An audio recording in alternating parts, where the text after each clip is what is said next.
नमस्कार मित्रांनो, मी सुनील गोगटे आज आपल्याला एक वेगळ्या माध्यमातून पश्चिम बंगालच्या इलेक्शनच्या पार्श्वभूमीवर राजकीय विचार मांडणार आहे, विश्लेषण मांडणार आहे. कारण पश्चिम बंगालची ही विधानसभेची जी निवडणूक होत आहे ही माझ्या मते देशाची राजकारणाची दिशा आणि दशा बदलणारी निवडणूक ठरणार आहे.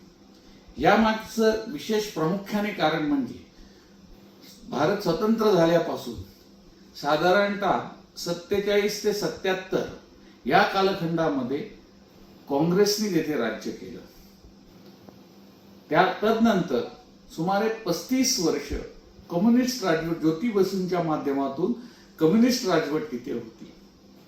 त्यानंतरचा 2011 नंतरचा जो काही प्रवास आहे राजकीय यामध्ये सलग 15 वर्ष ममता बॅनर्जींनी राज्य केलं.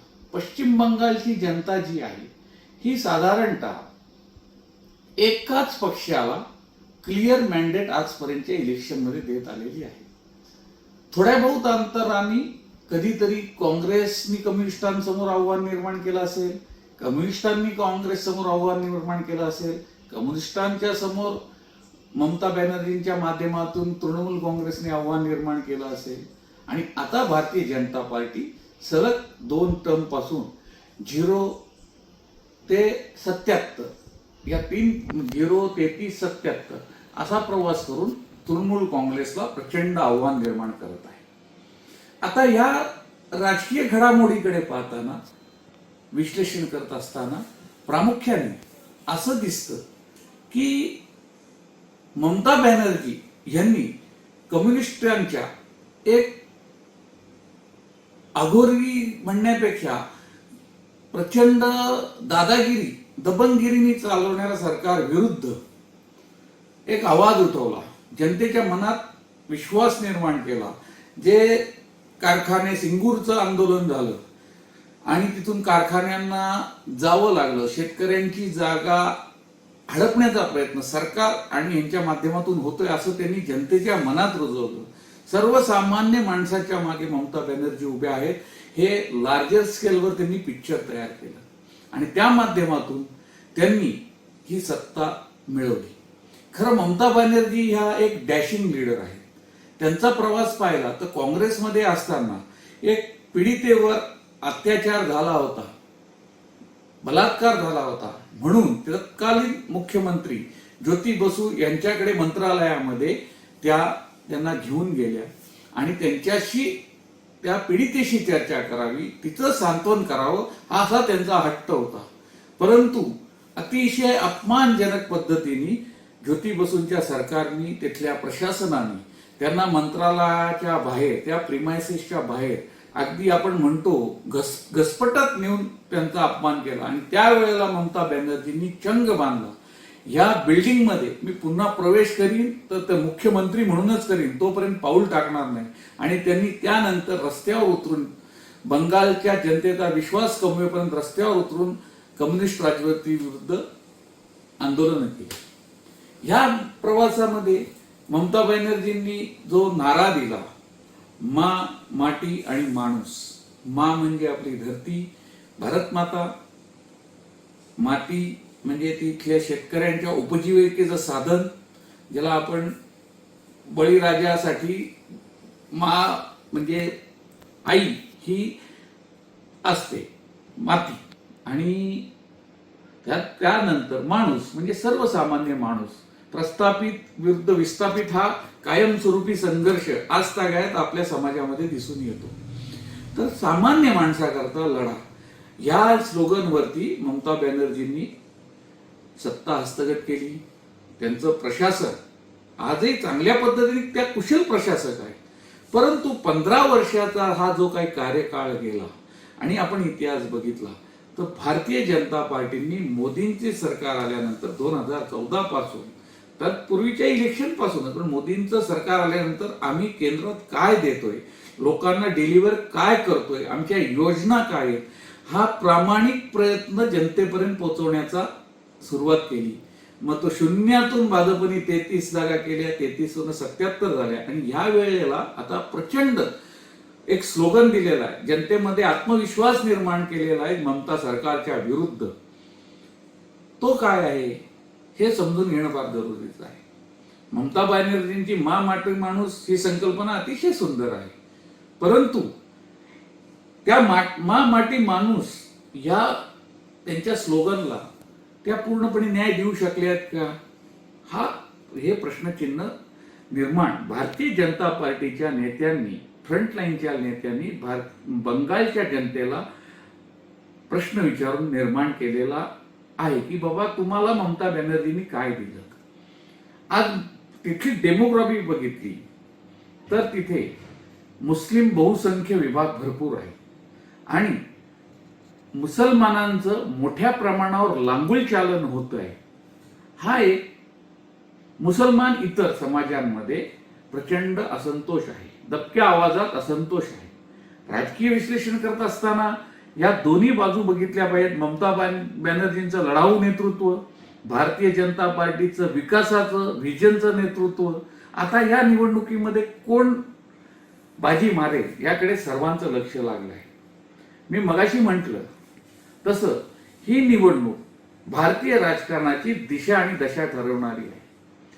म्हणजे काय की जर आत्ताच्या या विधानसभा निवडणुकीमध्ये ममता बॅनर्जींनी अँटी इन्कम्पन्सी किंवा हे जे काही भारतीय जनता पार्टीनी लोकांपर्यंत मेसेज देण्याचं काम केलं आहे की मा माटी माणूस हरवला आहे आणि ममता स्वतःच्या कार्यकर्त्यांकरता स्वतःचा अजेंडा घेऊन मुसलमानांचं लांगुल चालन करून सत्ता हस्तगत करत आहेत आणि त्यांच्यानंतर त्यांचा सक्सेसर म्हणून त्यांचे पुतणे आहेत त्यांना त्या उभ्या करण्याचा प्रयत्न करत आहेत. हा जो अजेंडा आहे सेट केलेला आहे त्यांनी, तो जनतेपुढे मांडला भारतीय जनता पार्टीने.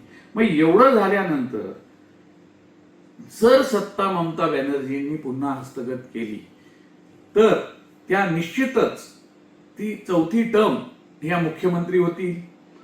खासदार त्यांचे आज 20+ खासदार आहेत, म्हणजे जे भारताच्या पंतप्रधान पदाच्या रेसमध्ये डायरेक्टली प्रस्थापित ममता बॅनर्जी होणार आहे. कारण राहुल गांधींचा जो करिश्मा आहे तो अनेक इलेक्शनमध्ये चाललेला नाही. गलित गात्र आज सुद्धा काँग्रेस तिथे असले की नसल्याच्या बरोबर त्यांचा परफॉर्मन्स आहे. कम्युनिस्ट तिथे कुठे दिसत येत नाहीये.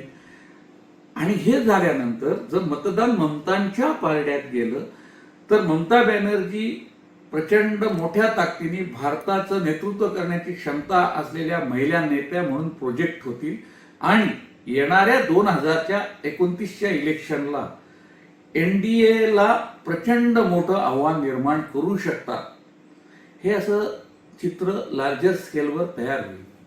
व्हाईसवरचा उलट विचार केला तर आता 294 सीट ज्या पश्चिम बंगालमध्ये आहेत त्यातल्या पहिल्या फेजमध्ये 23 तारखेला 152 सीटचं मतदान पार पडलेलं आहे आणि 142 मतदारसंघाचं वोटिंग जे आहे ते 29 तारखेला उद्या परवामध्ये होणार आहे.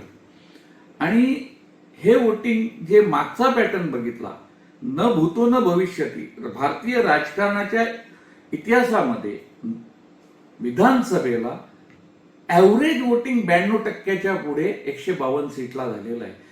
कमीत कमी 91.7 आणि जास्तीत जास्त 93.5, म्हणजे साधारणतः 92.5% हे वोटिंग ॲव्हरेज वोटिंग 152 सीटवर झालेलं आहे. याकडे आपण मित्रांनो वेगळ्या अँगलनी बघितलं, सामाजिक अँगलनी बघितलं तर साधारणतः या भागामध्ये 20 ते 25% मुसलमान वोटर्स आहेत. मुसलमान वोटर हे जातीविशेषक उल्लेख करण्यामागचं कारण काय? आपण सर्व भारतीय आहोत, आपण एकत्रच आहोत, परंतु ट्रॅडिशनल वोट बँक जी आहे ही ट्रॅडिशनल वोट बँक ही ममता बॅनर्जी किंवा काँग्रेसची ही मुस्लिम वोट बँक म्हणून बघितलं जातं किंवा त्यांनी ते चित्र निर्माण केलेलं आहे.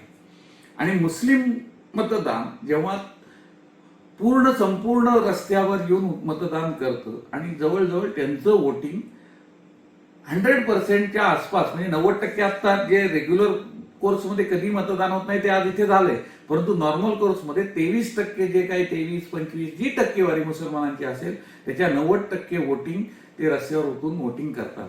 आणि आजपर्यंतचा जास्तीत जास्तचा जो प्रवास आपण बघितला तर तो मुस्लिम मतदारांचा जास्तीत जास्त कल हा अँटी बीजेपी आजपर्यंतच्या इतिहासात दिसला गेलेला आहे. 14ला मोदींना लोकसभेमध्ये बऱ्यापैकी मुसलमानांनी वोटिंग केली, थोडी बहुत आजही होते, अजिबात मुस्लिम वोटिंग होत असं नाही. मुसलमानांमध्ये सुद्धा मोदींबद्दल आकर्षण आहे, मोदी काम करतायत यावर विश्वास निर्माण झालेला आहे.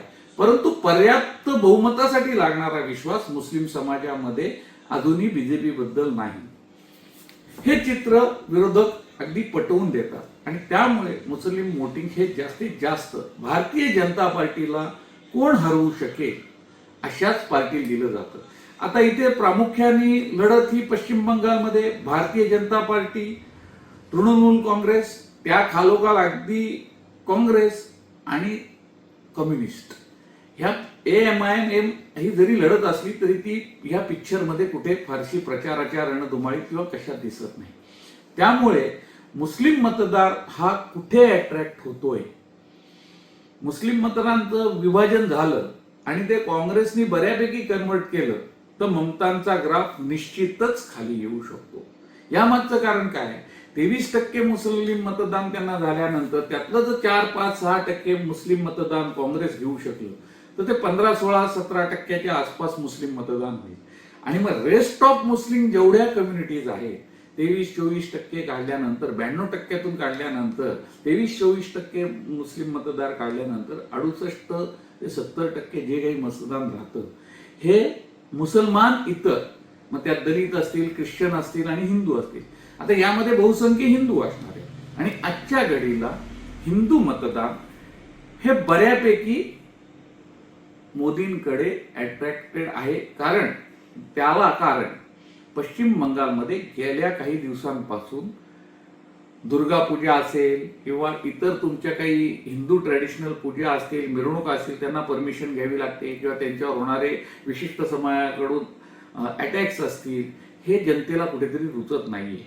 ममता बॅनर्जी डेलीवर काही कामं करतायत हा त्यांच्यामध्ये जरी सेंटिमेंट असला तरी शेवटी मुसलमानांचं अति लांगुल चालन होतंय हे हिंदू समाजालाही पटायला लागलेलं आहे. तिथल्या आज ते जरी माईक समोर, मीडिया समोर बोलत नसले तरी दबक्या आवाजात आत हा सेंटिमेंट आहे.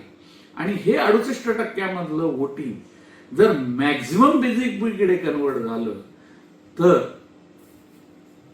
येणारा निकाल हा पूर्णपणे भारतीय जनता पार्टीच्या फेवरमध्ये जाऊ शकतो. आजच्या घडीला जे सगळे आपण राजकीय तज्ज्ञ असतील, चॅनल्स असतील, एक्झिट पोल, प्री पोल याच्या माध्यमातून काटेकी टक्कर एज ममता बॅनर्जी यांना असेच जास्त आहे किंवा एखादा सर्वे भारतीय जनता पार्टी कुठेतरी सत्तेत येईल असं सांगतोय. परंतु मित्रांनो, मी निश्चित सांगू इच्छितो की आपण जर राजकीय माध्यमातून बघितलं तर एवढं मोठ्या प्रमाणावर जेव्हा वोटिंग होतं तेव्हा सत्ता बदलासाठीच होतं. आजपर्यंतचा इतिहास आहे. प्रो इन्कम्बन्सी वोटिंग फार अगदी म्हणजे म्हणावं तर अगदी काही वेळातच होतं. इतर वेळा प्रो इन्कम्बन्सी होत नाही वोटिंग शक्यतो. हे अँटी इन्कम्बन्सी कोणी किती काम केलं तरी थोडी निर्माण होत असते. त्यामुळे एवढं 90% वोटिंग झाल्यानंतर ती वोटिंग पर्सेंटेज ही ममता बॅनर्जींकडे कन्वर्ट होईल असं मला तरी सध्या वाटत नाही. आणि येणाऱ्या उद्याच्या आता 152 मध्ये हा जो एरिया आहे जो झाला याच्यामध्ये जास्त संमिश्र आहे. म्हणजे तिथे कुठे तृणमूलचा प्रभाव आहे, कुठे काँग्रेसचा प्रभाव आहे, कुठे बीजेपीचा प्रभाव आहे. आणि आता 142 सीट ज्या उरलेल्या आहेत, उत्तर 24 परगणा असेल, दक्षिण असेल, हा जो काही कलकत्ता, हुगळी हा जो काही भाग आहे याच्यामध्ये थोडा तृणमूलचा दबदबा आहे, ही वस्तुस्थिती आहे. आणि म्हणूनच उद्याच्या मतदानामध्ये जे काही पर्सेंटेज ऑफ वोटिंग वाढलं तर निश्चितच ममता बॅनर्जींकरता ही धोक्याची घंटा आहे. मतदान 70-75% आत राहिलं तर एज ममता यांच्याकडे राहील. हे राजकीय विश्लेषणातून मी सांगतो. माझा जो राजकीय प्रवास, राजकीय अनुभव, वेगवेगळ्या राज्यामध्ये जी बदललेली डेमोग्राफी असेल, सामाजिक समीकरणं असतील, हे बघितल्यानंतर मला असं वाटतं की त्यावेळेला प्रचंड मोठं बहुमताचं जेव्हा मतदान होईल तेव्हा बहुमत मिळण्याची शक्यता भारतीय जनता पार्टीला जास्त वाढेल आणि कमी मतदान झालं तर एज थोडाफार ममतांकडे राहील. परंतु आता सारासार पिक्चर जर आपण बघितलं तर जास्त मतदान होऊन भारतीय जनता पार्टीला सत्ता मिळण्याचे जास्तीत जास्त चान्सेस आहेत. आणि बंपर मतदान झालं तर जसं ममतांना 200च्या आसपास सीट मिळाल्या तसाच बीजेपीलाही मिळू शकतात आणि हे नक्कीच 2029च्या लोकसभेचं देशाचं राजकीय भवितव्य बदलणारी इलेक्शन. मी पहिलं जे म्हटलं, देशाच्या राजकीय भवितव्य, दशा आणि दिशा बदलणारी इलेक्शन ही ठरणार आहे. दिशादर्शक इलेक्शन असून ही इलेक्शन भारतीय जनता पार्टीने जिंकली तर 2029 करता त्यांचा जो रस्ता आहे तो सुकर असणार आहे. आणि जर ममता बॅनर्जी यांनी जर इलेक्शन ही जिंकली तर मोदींसाठी 2029चा प्रवास हा निश्चितच खडतर ठरणार आहे. हे अगदी अधोरेखित करून घ्या मित्रांनो. या व्हिडिओच्या माध्यमातून मी पहिल्यांदाच हा प्रयत्न करत आहे राजकीय विश्लेषण करण्याचा. व्हिडिओ आवडल्यास नक्की लाईक करा, कमेंट करा, जेणेकरून मला सुद्धा पुढे राजकीय विश्लेषण करण्याकरता आनंद मिळेल आणि वेगवेगळ्या राजकीय सिच्युएशन करता यापुढे सुद्धा मी अनेक व्हिडिओ घेऊन येणार आहे. धन्यवाद. नमस्कार.